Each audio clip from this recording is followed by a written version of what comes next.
Meet my co-hosts, Nick Best and Akeem Williams. We're going to have some amazing guests on the show. Buckle up tight, because we're going to be talking about the shit you're not supposed to be talking about. We're going to be discussing anything and everything it takes to become a Legend of Iron. Legends of Iron is brought to you by Muscle Mints, the creator of Nitro Test. Nitro Test is hands down the most fucking kick-ass pre-workout on the market. The question is, can you fucking handle it? Welcome to another edition of Legends of Iron. I'm John Anderson. With me always my partners in crime, Nick Best and Akeem Williams. We have got a killer show for you today. This guest is making an impact on the world, especially the sport of strongman. He's an elite pro strongman, pound for pound, the strongest guy in the group. But more importantly, he is the first and only gay pro strongman on the circuit. This guy is breaking stereotypes like you have never seen, and we are so excited to have him on the show. Rob Kearney, welcome to the show, my brother. I'm going to call you coach, man. I mean, because I've talked about you so much with Derek. You know, in my mind, you're like, you guys are almost the same. I'll take it. I'll take that as a compliment, man. I'll take that as a compliment. Absolutely. I mean, he's a little bit leaner than I am, but I mean, you know, it's one and the same. Well, when we first, I think it was at the Arnold and Santa Monica. Yes. When we first met, I remember seeing the first opportunity I had actually a chance to come up and talk to you. And it was like, you know, because I knew so much of you from Derek, it was just like, I couldn't wait, you know. So, I appreciate that, man. That's great. I love hearing that. Absolutely. Absolutely. Well, brother, we're jacked to have you on the show. So much to talk about. I think, you know, one of the things that our listeners are going to really want to kind of understand is your journey through all this. I mean, you've had a serious, interesting journey. So let's go back to kind of start us off in college. You're 22 years old. You know, at this point, you're already competing. You've got a lot of experience. You're in a relationship with a girl, right? So kind of start us off right there. Yeah, that was, you know, like, I guess trial and error, I guess that's way to think about it, right? Yeah. You know, so for me at that point, you know, so 22 years old, I was in grad school at the time, and it actually won the national championship in the 231 or 105 kilo division for North America Strongman. So I had earned my pro status as a middleweight, and actually just after that, took second place at my first ever America's Strongest Man in 2014. So it was pretty well known in the sport of strongman. And at the time really was battling my inner demons, I guess is the best way to put it, in terms of who I actually was, right? You know, so up until this Rob point, Kearney. yeah, you know, up until that point, was living a very heteronormative lifestyle, was doing what I thought I should be doing, not what I wanted to be doing. And to be honest, like, I don't really know why or what my like epiphany or aha moment was, but I woke up one day and I was tired. You know, I was tired of every single day having to put on this facade and pretend to be somebody I wasn't at all times, right? Because that's exhausting. I literally had to think about how I spoke to people, how I walked, how I interacted with friends, how I reacted in conversations. All of that had to be conscious, whereas for everybody else, it's just unconscious because you just get to be you. So at this point, you got a pretty good picture that, hey, you know, I'm probably not hetero, that you're getting a pretty good vibe of that. You're just walking the walk to be a hetero because you don't really know what else to do at that point. Yeah. Yeah. And to be honest, like at that point, I really wasn't accepting of it for myself either.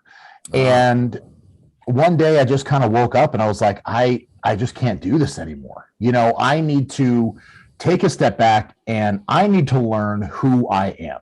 So that's what I did. I ended that relationship with that girl. And, you know, fortunately, not soon after I met Joey, who I'm now married to. So it was a pretty, you know, it was a great turnaround, and I lucked out for sure. but yeah, and then at 22 years old in October of 2014 is when I came out as openly gay and, kind of announced to the world who I am for the first time. And it's been a whirlwind of a career ever since, man. So kind of going back, I mean, forgive me. I go, sorry about that, Nick. I'm just so intrigued here. So you're basically in a relationship with a female, obviously living the life of a hetero male in a relationship with a female. And all in this, I think, forgive me how many weeks, but it was a pretty short period of time. I missed what you said there, like 6 weeks or something. You're in a relationship, was it that? So I ended that relationship in May of 2014 and ended up, I met Joey in September of that year. Okay, so forgive me, my time frame is couple months, very short period of time. All of a sudden, you're in a relationship with a female, and you just kind of, when you got in a relationship with a male, you just kind of knew it was right. You could feel it, huh? Yeah, it's funny too, because, like when Joey and I met, I was in my first year of grad school. He had just finished undergrad, and neither of us were like looking for a long-term relationship. He had just moved home after school, was kind of figuring out what he was going to do for grad school. And we met, and it was kind of organic with things, kind of just how it fell into place. I was still closeted when him and I met and officially started dating. And, for me, it was just kind of figuring out the ropes of what I want, what I like, and who I am. And I was fortunate enough to find an amazing guy and support system in Joey that kind of helped me on my path. Wow. So just that quick, all of a sudden you knew, boom, this is home for me. Just that. It was a switch, it really was. It was like, once I solidified who I was and I realized and accepted who I was, it sounds cliche, but it's like, it was such a weight lifted off my shoulders because I was finally able to accept myself, and I didn't have to put any energy into pretending anymore. Yeah. So when I say this, all due respect, brother, I have nothing but respect for you. So it's like you're in a relationship with a female, you go to a male, you feel like it's home. So it's like the first time in your life you have a penis in your hand other than your own, and it feels right. Yes. Absolutely. That's fucking amazing, brother. That must have been like such a huge fucking moment in your life, Oh man, holy shit. I was really curious as to what level of vulgarity is this podcast really going to be at. So I think we just set the tone. Well, we use the word penis, I mean, it was the word penis, nothing else. I mean, I got nothing for respect for you, brother, but I'm telling you, that must have, because I played that, I listened to quite a few things to kind of get a good feel on what your journey was, so I understood. When I heard you kind of piece it together, I was like, holy shit, that short period of time must have just been like, I don't even know how I would describe that. Life altering, moving fast, hot, heavy, fun, everything in the every positive adjective you can give it. Yeah, and I think the biggest thing that I got out of it was I finally got to experience what true happiness and true love really was. Yeah. Right? Like that was the first time in my life. Now, leading up to that point, I had always on the facade been happy, right? Like I always put on that happy face, always been, go lucky, outgoing, really, just a chipper kind of person. And that was the first time I actually felt it. My awesome, question brother. To you basically is that conversation with the female, the girl that you was with at the time. How did that conversation go? I know a lot of viewers would want to find out, like, how did a lot of viewers that probably have the same problem and they're scared, to go to the significant other to like try to have that conversation with it. How did that conversation go? It was the most terrifying conversation I've ever had, but it was one that I needed to do because I think in moments like this, you need to be selfish, and I think that's a lot of people have a hard time doing that. Yeah. And, for me, I was honest about what I was feeling, what I was going through internally, what my struggle was. And initially, she was supportive. And then that became turned around real quick.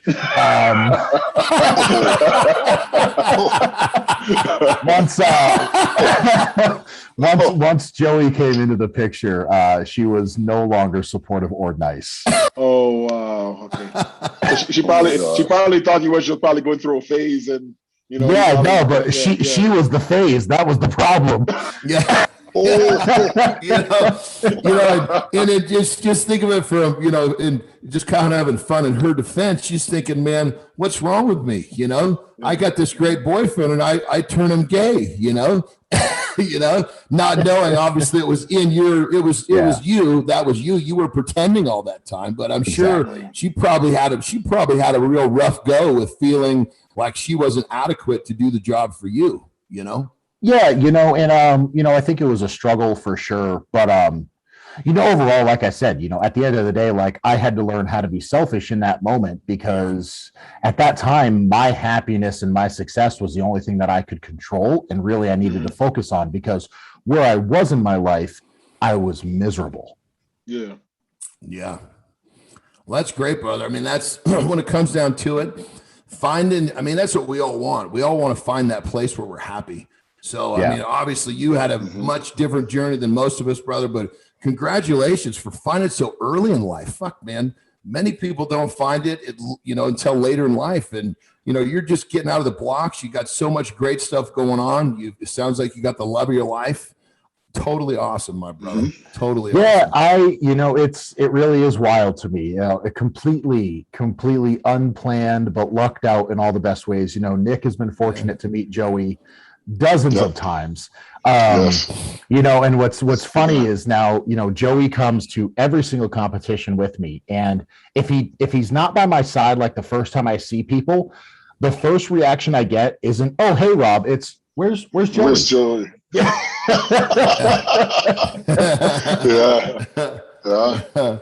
It's funny, Rob, because I knew you before you came out, and you were talking about you had to act differently. I don't notice the difference other than you talking about Joey or not talking about Joey.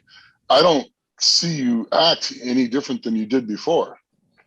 Yeah, I think it does. And I mean, you're still the same guy I knew before as you were after. Nothing really is different other than you talk about Joey. Yeah, for me, it was that was the internal battle, right? Like, because being it's like you're in college, you're having a conversation with your buddies, and they're like, "Oh yeah, like check out that girl, yada yada yada." And like for me, I have to play along with that in that moment. Right? And that was something like I always had to do, and I had to consciously be aware of that every single time I interacted with people. I've seen a few of those. Yeah, especially at the gyms and stuff like that. I've seen a few of those. Yeah, so for me, it's like I don't think my personality ever changed. I think for me, I now just have this ease about it where, I just, like I said, I just get to be myself and not give a fuck what anybody else thinks. Yeah, you're free, brother. I mean, clearly, like Nick said, from the outside looking in, there was no difference. For the inside looking out, you're fucking happy, man. That's what it's all about. It's pretty dope. That's amazing, good stuff. Brother. Yeah. It's fun. It's funny you said that. Like I said, I have a story about one of my good friends who he's a bodybuilder, amateur bodybuilder, and he finally came out and admitted that he was gay and everything like that. And for years, we trained together at the same gym, and I would, talk about different females' asses and stuff like that. I would say stuff like that to him, and he was nodding, smiling, getting the conversation, and the whole time, when he finally came out, I'm like, oh shit. I started thinking about all the conversations that we had, and I'm like, shit. Like I was literally like, putting it out there, and he would give me that reaction, but he really was not into that. No. So it's funny you said that, because now I'm thinking about all the times that I had like same kind of gym stories, the boys in the gym chilling, talking about women and stuff like that, and he wasn't into that. Exactly. Yeah, I could see how you would it would just be to follow along with that. You're kind of in a position where you got to do it, but at the same time, you're kind of like, this is really not what I want to be talking about. No, not at all.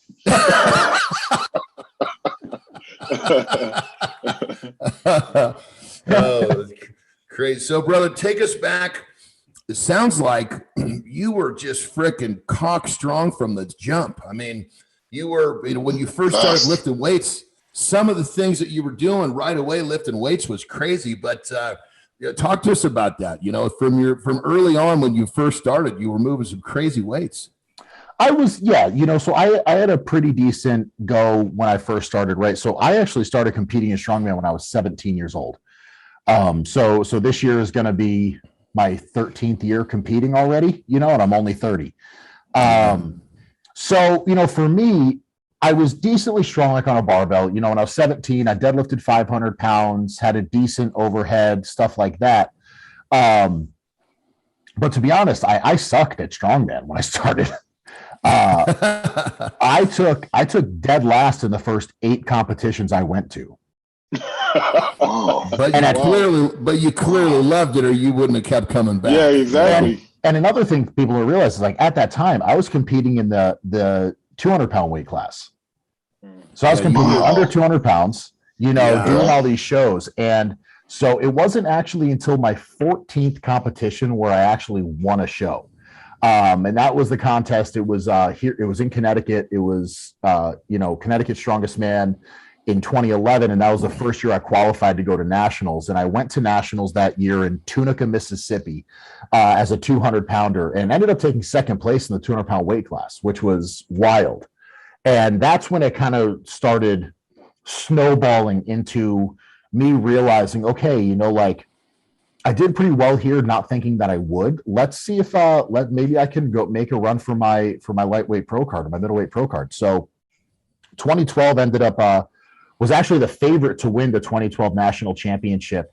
And this is like the most heartbreaking story of my career. I had a 13-point lead going into the final event of the show, ended up losing by 1 point. Oh, I've been there, dude. Wasn't that, Nick? Was it 2006? I was ahead by a couple, and I bobbled the fucking stone in the last fucking event. And who was it that beat me? I can't remember his name. Steve McDonald. McDonald. Yeah, no, I've been there, brother. I feel your pain. You're just standing there going, can I just have 5 seconds back, please? Oh, dude, it was, and that last event that year in 2012, it was this crazy death medley where it was a sandbag carry 50 feet, run back, keg carry 50 feet, run back, duck walk 50 feet, then a backward sled drag. Holy and shit. It was just so terrible. And the guy that ended up winning the show was Tyler Stickle, who trains with Brian Shaw. And I remember he was in the lane next to me. He took first place and I took 14th. And I was like, son of a bitch, there's that 1 point. But luckily came back the next year in 2013. And to this day, I think I still have the largest margin of victory at a national championship. Wow. So I won the 2013 nationals by over 50 points. Wow. That's huge. So going into the final event, I believe I had like a 74-point lead going into the final event. Oh my God. And there was only I think there was only 48 competitors, so it was mathematically impossible for me to lose. Yeah. So crazy. I went out, I did the last event, still ended up winning by over 50 points. And then, like I said, 2014, 2015, had a great run. I took second place at America's Strongest Man in the 105 division both years. And then 2016 is when things got a little bit more serious. And I actually got invited to compete at the Log Press World Championships in Lithuania, hosted by Zadrunas. Remember that. And I went there, I weighed 246 pounds. And at the time, I had the amateur world record for the log press at 425 pounds. So got the invite to go. And I remember showing up, and it was Strongman Champions League was running it. And the directors looked at me, they go, "You're the American?" I was like, when I showed up, I mean, again, like at 246 pounds at this point, like I'm filling out an XL. Is like 4 bills. He's like 400 pounds, I'm like filling out an XL shirt at this point. Like, and the smallest shirt they had was 3X. So it was a dress on me. And so I show up, I'm like, yeah, you know what? Fuck it. I'll throw down. Let's see how it goes. And I remember like that entire show, I wasn't paying attention to what anybody else was doing. I was just like seeing how my attempts were going. And I ended up hitting 202.5 kilos. So like 445 and a half. And I remember hitting that. I sit back down. I'm stoked. It was a great lift. I'm super pumped. And Dimitar Savatinov comes up to me and goes, congratulations, you just won. I was like, the fuck?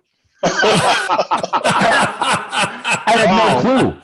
I had no clue. And I ended up tying with Vitas Blakaitis for first place with that lift. And it was actually that contest that Joey looked at me and was like, I guess you are pretty good. You know, it wasn't taking second place at America's Strongest Man. But, you know, finally going to Lithuania and doing well at that. And that's what really opened up the doors to me making the moves into the heavyweight division, and was fortunate enough in 2017 to get my first invite to World's Strongest Man. Well, brother, this is a perfect segue into what I was going to say next. You watch certain athletes, right? And all types of athletes, and I call it athletic intelligence. They just know how to move.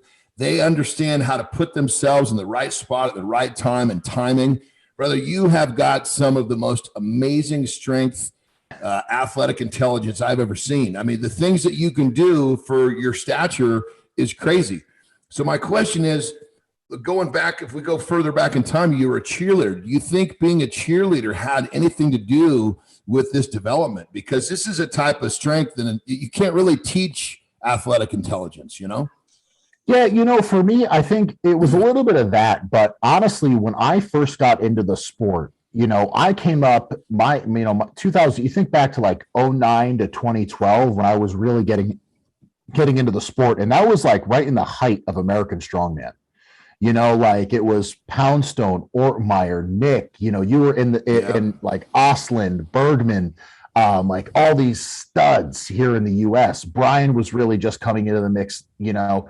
And I remember at that point, I realized, you know, when I first got into Strongman, my goal was never to get to World's Strongest Man or do this shit. I never thought I'd be able to because I'm 5'10". I'm chubby and not that athletic. So I was kind of figuring like, okay, like I'll see what I can do, and however far I get, great.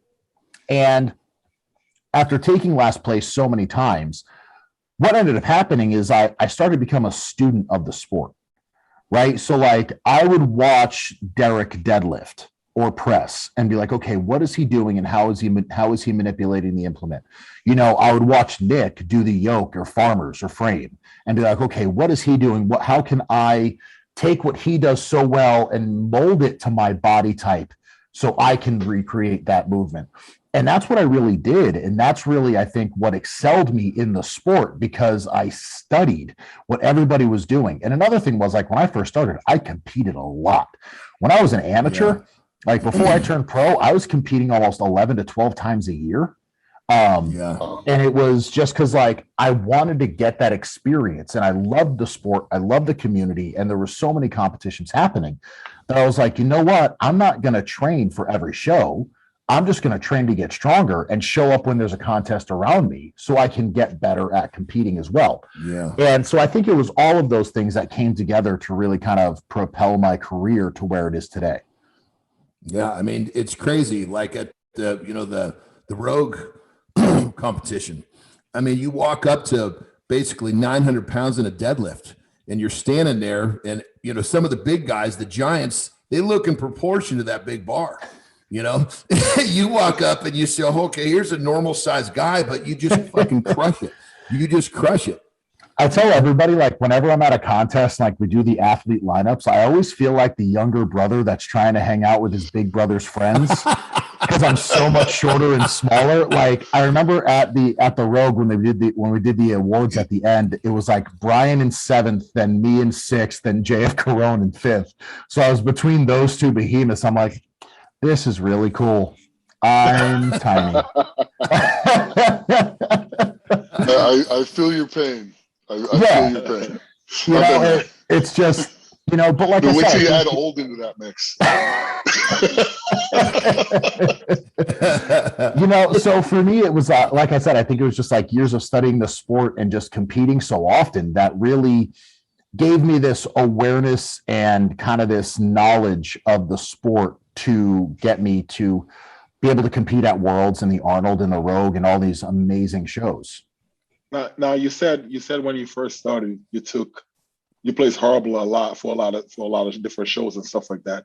I mean, what kept you going? What kept you thinking about still competing? Because I know a lot of people, they try something, they're not good at it, and eventually they just give up. What kept you going? For me, it was the fact that strongman is so different all the time, right? And I'm sure Nick and John, you're kind of in the same boat, but I've been doing this sport for 13 years and I've never once done a contest with the same events in it. Gotcha. Every single show in the past 13 years has always been a different mix of events. Okay. And that's what kept me excited, right? Like, so even though I was taking last, I was like, oh shit, there's a Conan's wheel there. I've never done that. Let me go try it. Like it was just always something new and that I got excited about. And I loved the training, but it was also like the way I describe strongman, it's like an individual team sport, right? Like you have your people you train with, but at the end of the day, all eyes are on you. And when you get onto that floor, you have to perform. And if you succeed, you put in the work. If you fucked up, it's on you. And I loved having that pressure on me because you could also see change every time you stepped into the gym. I think that's one of the reasons we all love training, right? Is because okay, well, you got more reps or you add more weight to the bar. It's that objective measure that you can see increasing happens in competition as well. So I think it was like all those things really, it kept me excited. Plus I was in a really tough major in college and it was a nice outlet for me where I didn't have to think about school anymore. Yeah. Okay.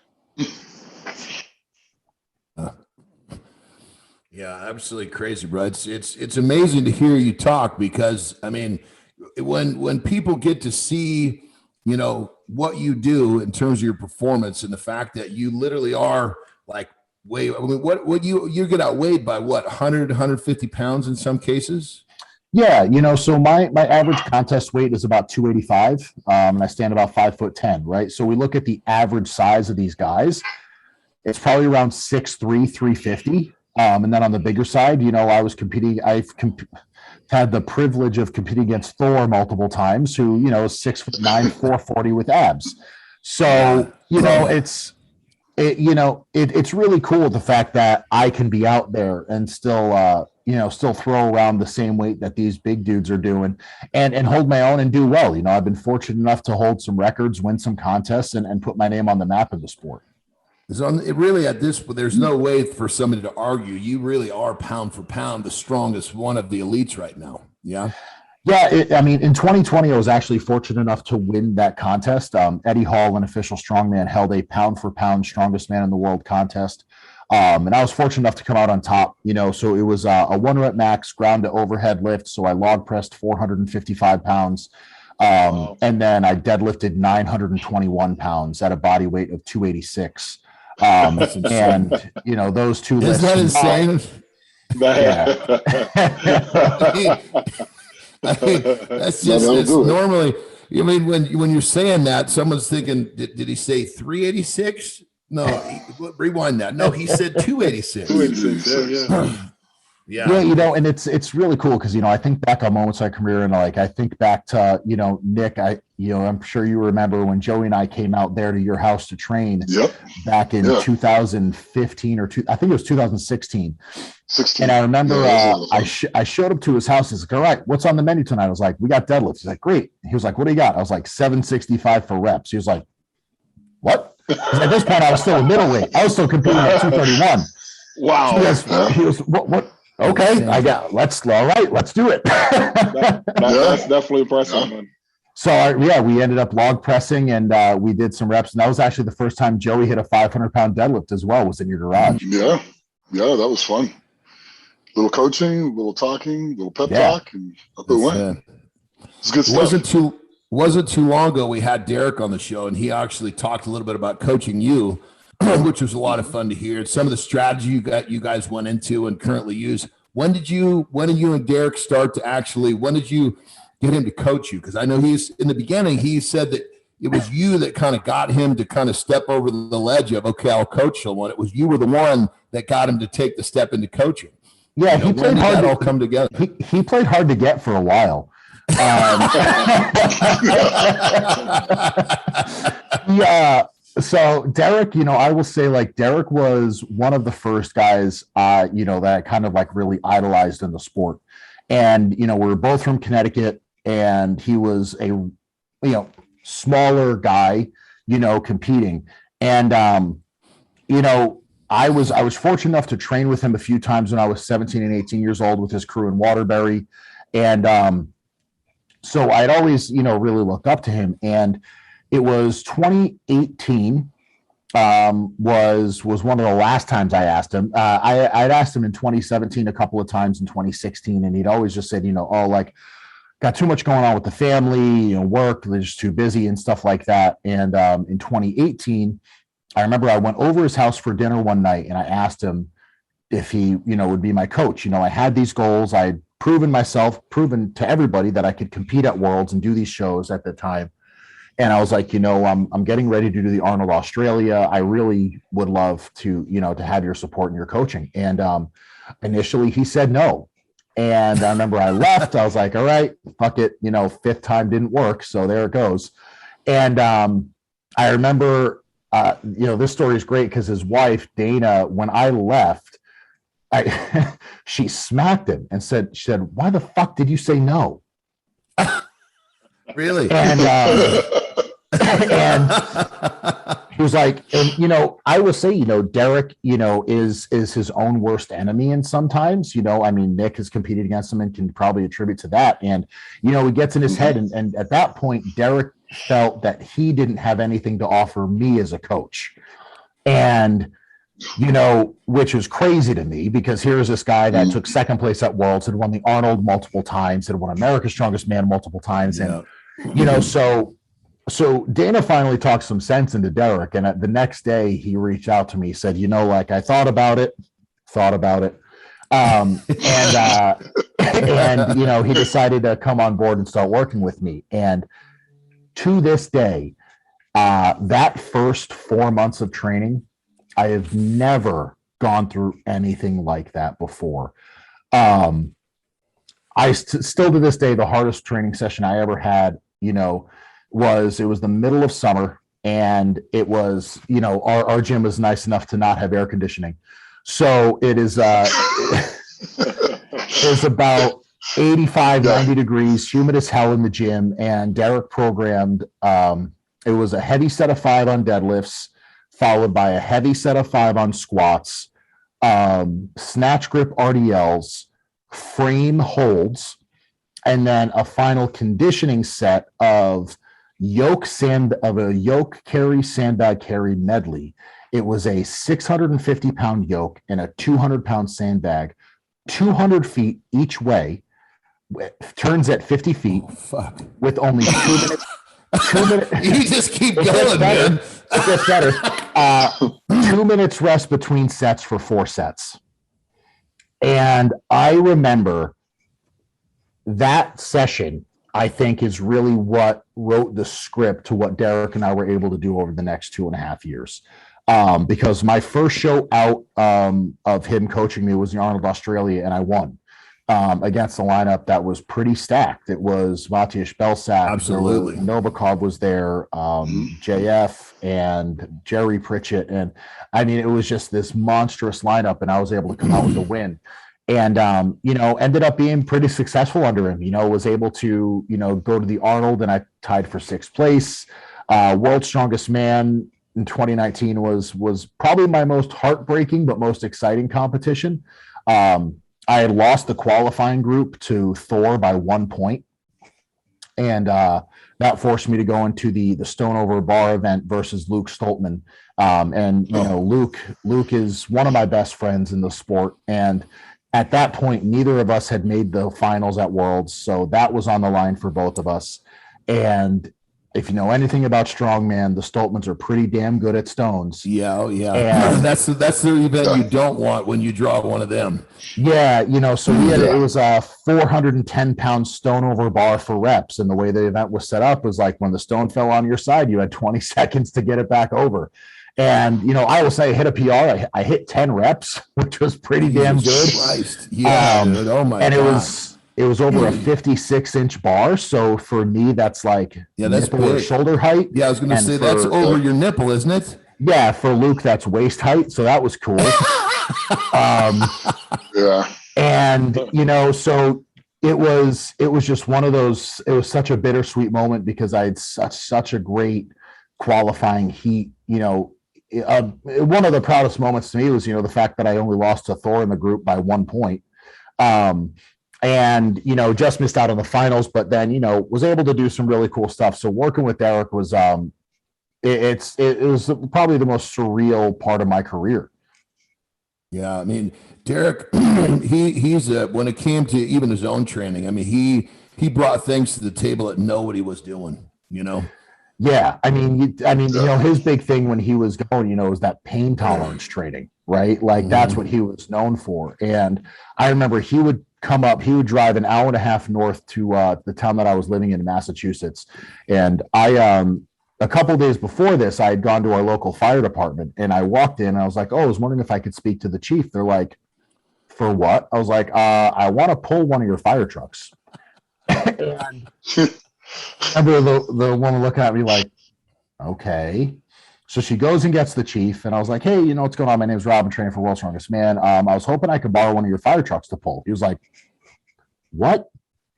Yeah. And I was like, yeah, no, like I'm totally serious. Like I literally want to pull one of your trucks. So once I got the okay from them, Derek would actually drive up like once a week with his truck and the harness and everything and the rope to train these fire truck pulls with me. And they were some of the most brutal sessions ever because I would have to start off by pushing his truck as a warm-up, and then we'd get the fire truck set up. And it would be this is it's an automatic fire truck. So and when you pull a vehicle that's an automatic, it is terrible, right? Because like the gears kind of kick in. It's never really freewheeling. No. And then you add in about 10,000 pounds of water. That's great. So I remember, I get down and I go to pull, and the first time I think I pulled this fire truck, it took me about 90 to 100 seconds of just grit. That's a long time. That's a long time. Yeah. For people that don't know, a 45-second truck pull makes you want to feel like you need oxygen. First, you're going to throw up, then you're going to get oxygen on. 90 seconds to 100 seconds is like double that, which sounds exactly like Derek's training. Well, and here's where it gets fun. The time limit at Worlds is 60 seconds. So exactly. Yeah. Let that sink in for a minute. So here's where it gets fun. I finished the pull. My forearms and biceps are cramping. My quads are on fire. I can't breathe. And Derek looks at his phone. He goes, all right, 4 minutes. We're going again. I was like, you motherfucker. Oh, Jesus Christ. And I had to do that. I had to do that 3 times. And, and then he opens up the tailgate to his truck and he has weights in a log. And he's like, great. Now we're doing log press in the middle of this park. In Massachusetts, so it was like I said, I mean, it was definitely, those sessions are something I'll always look back on and just be like, what the fuck was I thinking? Dude, that 4 minute break he gave you, that 4 minute break must have been gone. It must have seemed like it vanished in time. Oh, I blinked and it was over. That must have sounded like, must have felt about 4 seconds. Yeah, and then, if you know anything about a truck pull, right? Like we wear rock climbing shoes, so those aren't comfortable on fat feet whatsoever. So I'm sitting in these rock climbing shoes. It's like 90 degrees. We're in the sun. I can't catch my breath. My feet hurt. My arms are cramping. It was a hot mess. But, luckily it totally didn't pay off because I still took last in the truck pull. Yeah, good stuff. Good stuff, brother. I mean, with the truck pull, you are so, just by the fact that you're giving away so much weight. I mean, having some ass, in a truck pull is really, I mean, weight, there's the argument, weight moves weight for sure in an event like that. Yeah. And you're giving away so much weight. Derek was getting you ready for what you needed to be ready for. Yeah, for sure. And that's the one event where being big just really does help. And for me, like I'm kind of boxy, right? So like I have a thick midsection, which helps me on carries and the yoke walk, frame carry, farmer's carry, and all those carries. Like a thick midsection really helps. But my upper body, while it's big, I don't have that much mass there. So when you're leading into a truck pull, when most of your weight is in your trunk, you're not getting a lot of that forward momentum. Whereas Thor, when he steps up to the truck pull, he's 440 pounds. He literally has 180 pounds or 160 pounds more mass behind that pull than I do. Yeah, he's got that on the top side of the waist of the harness. Yeah, he's so much leverage. Yeah, he's a little bit taller. He's a little taller. Just a little. A little bit. That's crazy. Well, bro, it's so amazing to hear you talk, because again, we got to remind the listeners that this is a 280 to 90 pound individual, not a 380 to 90 pound individual. So for those of you, if you didn't catch that in the beginning, digest that right now. So you've also kind of moved on and doing some other really cool stuff like speaking. You're kind of starting to take some proactive measures. Talk to us a little bit about that. That's really, really cool, brother. My career has like gone off into a place where I never thought or imagined it would be, right? I've been fortunate enough to be given this platform, and it all started with my win in Australia at the Arnold. And, that evening when I was getting my award from Arnold, he had asked like what we were doing the rest of the weekend. And Joey and I had actually planned on our marriage. We got married that weekend right after the contest.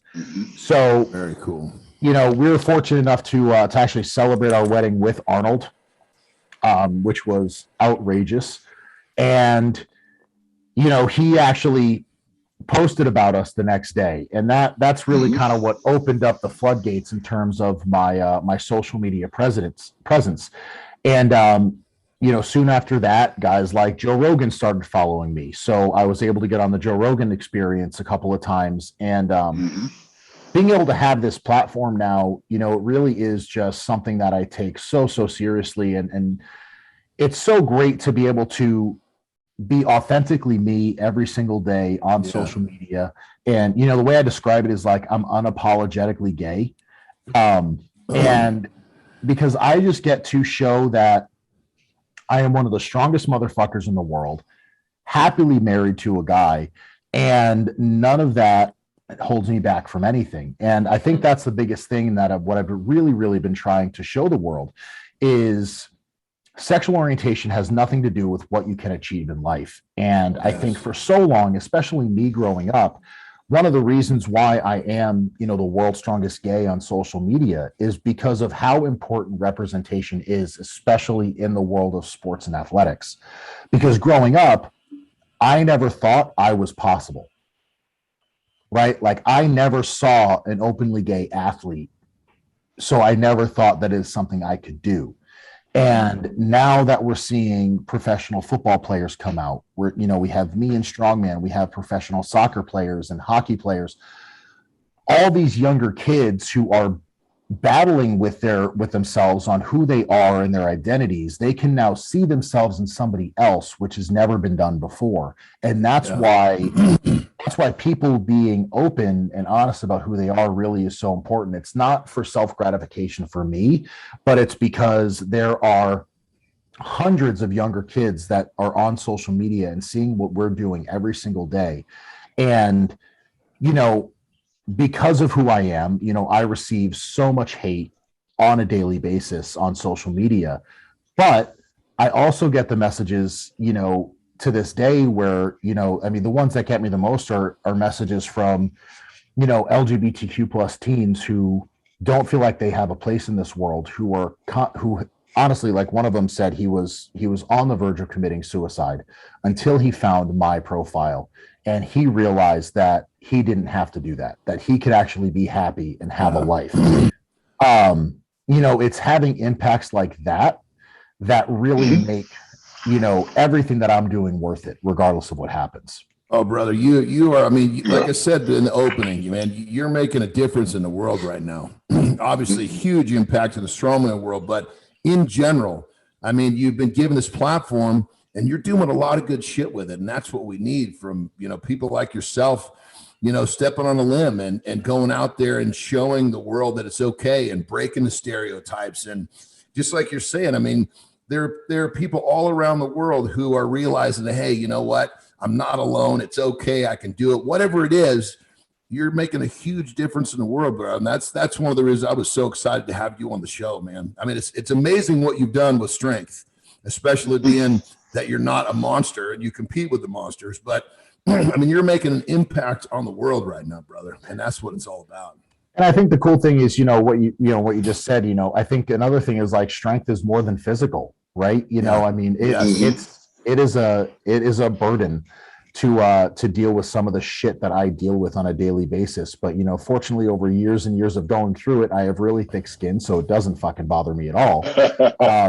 And, I also think back on those moments where I'm just bombarded by hate in all of the moments of good that I've been able to have, and fortunate enough to be able to, have a children's book coming out later this year and be able to do some really, really awesome things to just help, I hate using the word normalize, but I guess that's the most real word I could use, but normalizing LGBTQ relationships and couples, so we don't get ostracized or put on a pedestal ever, because, I'm no more special than anybody else, but, at this moment in time, my voice really does matter.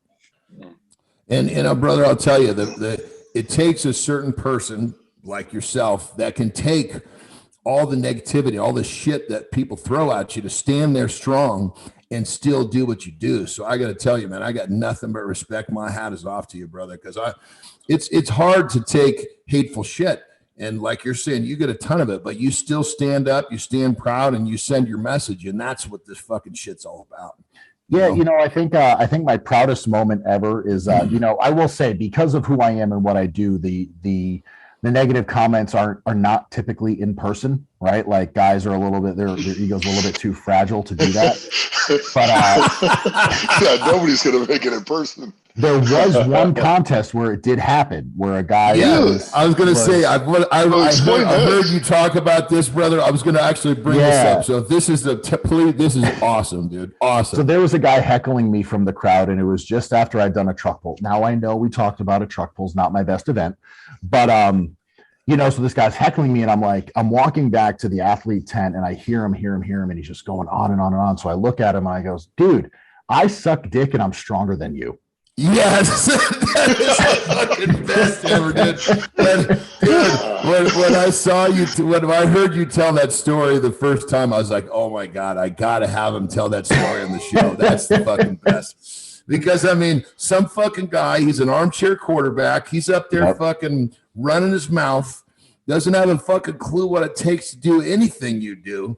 And for you just to fucking square up and pop him in the face right there in front of all of the people. I mean, think about this fucking guy. He's the hard ass, yelling all this shit. And then you just turn him upside down. That is awesome. Yeah. And we're in Texas at this point too. So, oh my God. I mean, it was just better. Absolutely beautiful. What was his response after that though? He left. Yeah, I was going to say, he was either going to leave or probably get his ass kicked, Wow. Oh, my God. People. He's talking all that smack, and he couldn't even handle one comment. No. I mean, but that's the thing, right? Like a lot of these people, they're again, like they're, quote unquote keyboard warriors, and they're the ones that they're the first ones to say something. But when you come back at them, they're the first ones to either get defensive or leave. Because they just can't deal with the heat, and that's something that I've been able to do really well over the past few years, because it doesn't bother me, right? Like for me, I use their motivation, or I use their negativity as motivation. Yes, because in my mind, there is no bigger fuck you to that person than me succeeding. Yes, 100%, brother. You know what I come across a lot, especially with people like that. I get it a lot, especially on social media. And when they say something like, come at me with something, and I respond back, the first thing they will say is, "Oh wow, I didn't think he was going to respond." Yeah, exactly. Exactly.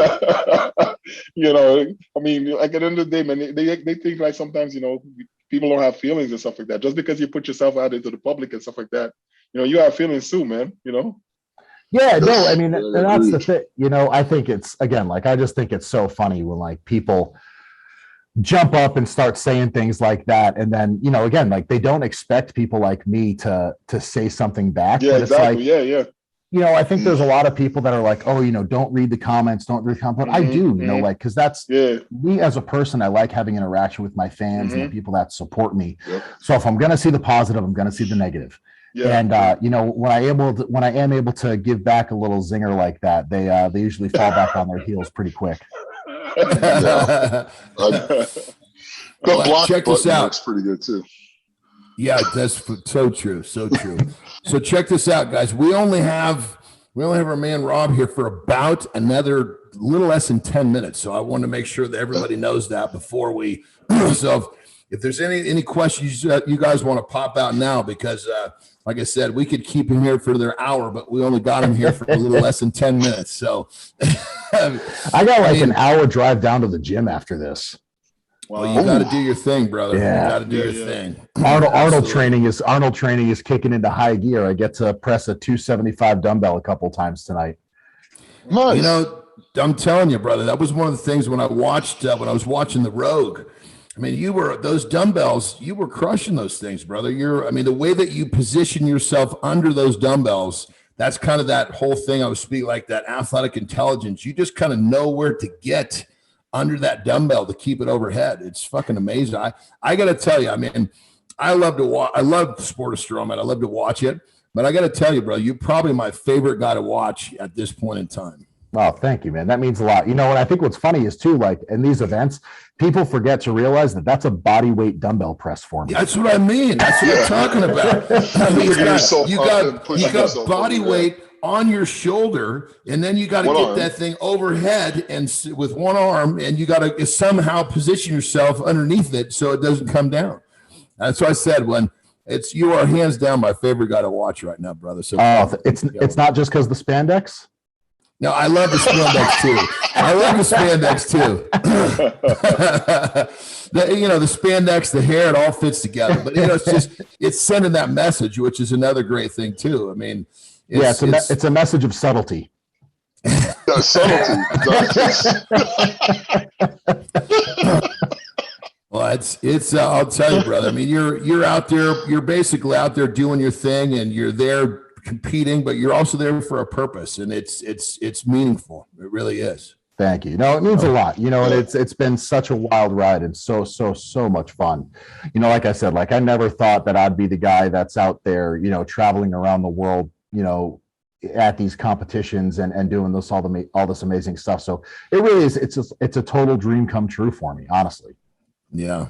That's what life's about. You're living your dream. Yeah. Well, we got to ask a question for the people that are watching, and for every strongman that's a little undersized, they got to be looking to you going, okay, how does he do it? So what advice do you give to a strongman who's a little on the smaller side of the equation? I guess my best advice is be stubborn, right? You know, I think for me, it was stubbornness in my training, stubbornness in my competing, and it was, I guess another thing is like I never looked at failures as failures, right? Like we talk about the beginning of my career, and it would have been really easy to just throw in the towel and not continue anymore. But it was what I did was I set these small attainable goals that I knew I could achieve. And that's what kept me on this path. Because if I were to start the sport of strongman when I'm 200 pounds at 17 years old and say, I want to be the world's strongest man one day, that is a long road, and it's really easy to get derailed. Yeah. But if I step up to a competition, I'm like, you know what? My first goal, let's not take last. And guess what? That goal doesn't change until you achieve it. Right? So for me, it was don't take last. Okay, great. Contest number 8, I did that. So what's the next goal? Let's not zero an event, because up until that point, I had zeroed at least one event at a contest. Awesome. Contest number 11, I finished an entire show without zeroing an event. After that, let's try to get on the podium. Let's really try to put everything together. Contest number 14, boom, I win my first contest. And from there, it was, okay, let's go to nationals, see how I stack up against everybody. And it was all of these goals that I knew I could get to that slowly just snowballed and piled up into, okay, well, shit, I'm going to World's Strongest Man this year. And it wasn't a fast journey, right? Like it took me 8 years from when I started the sport to getting to World's Strongest Man. It didn't happen overnight. It didn't happen in a couple of years. And I think it was just that stubbornness and that tenacity and that goal setting that really is the only reason that I was able to get to this. Because I tell you what, I still live by that right now. Right? Like in 2019, my goal was to make the World's Strongest Man finals. I didn't get to do it. Well, 2020, I tore my tricep 3 weeks before World's Strongest Man. 2021, I got cancer 3 weeks before World's Strongest Man. So guess what? In 2022, my goal is to make the World's Strongest Man finals this year. The Arnold Strongman Classic, my goal is to make top 5. Well, 2020, I took 6th place. So this year, going into the Arnold, my goal is to take top 5. So my mentality still hasn't changed throughout my entire strongman journey. And I think that's really important for people to realize. Yeah, for sure. So the key is to set methodical, achievable goals. Yeah. Yeah, it's because that's what you've done.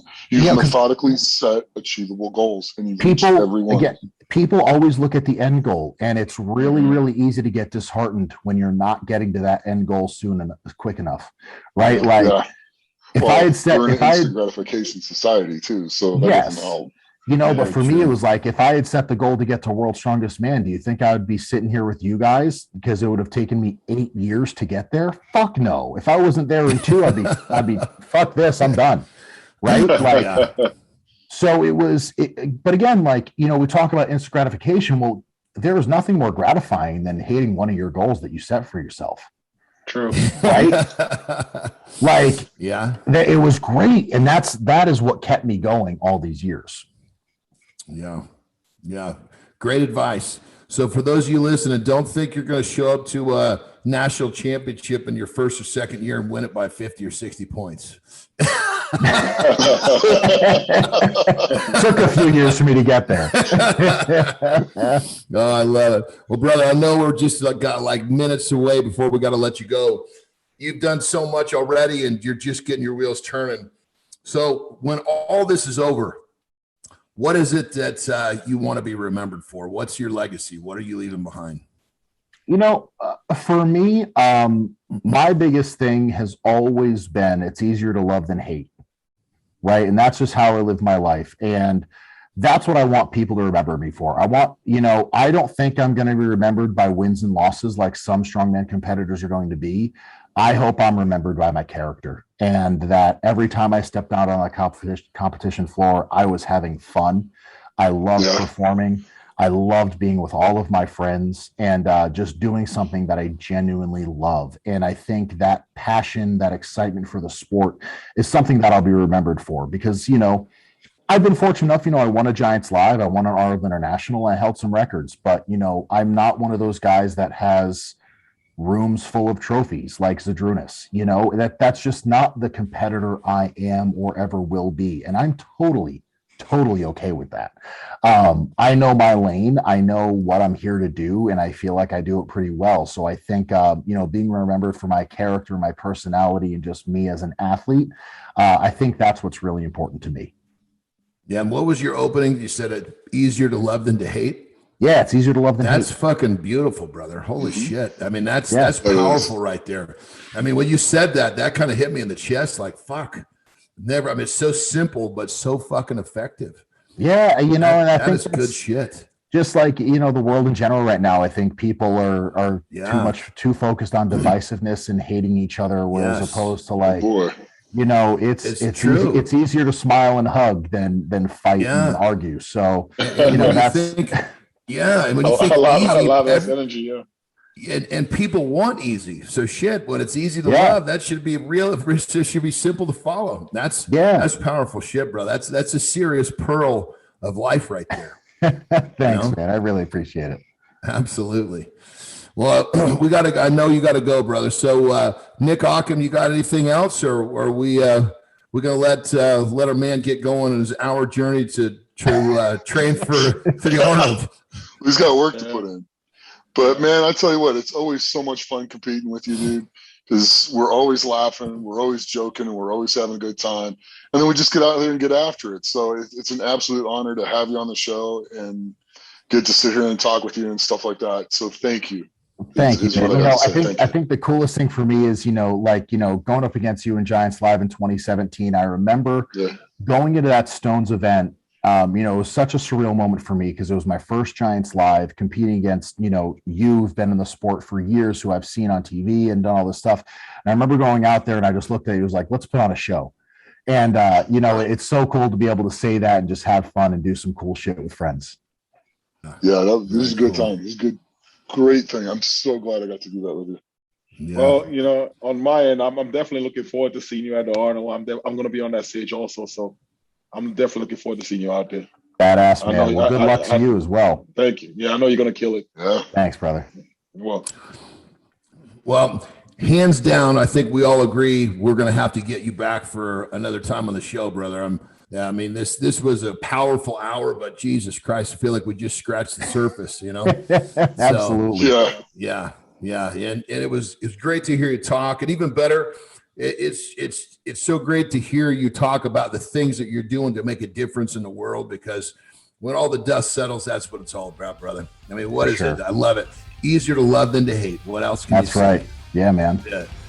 That's on. Easy. That's unbelievable.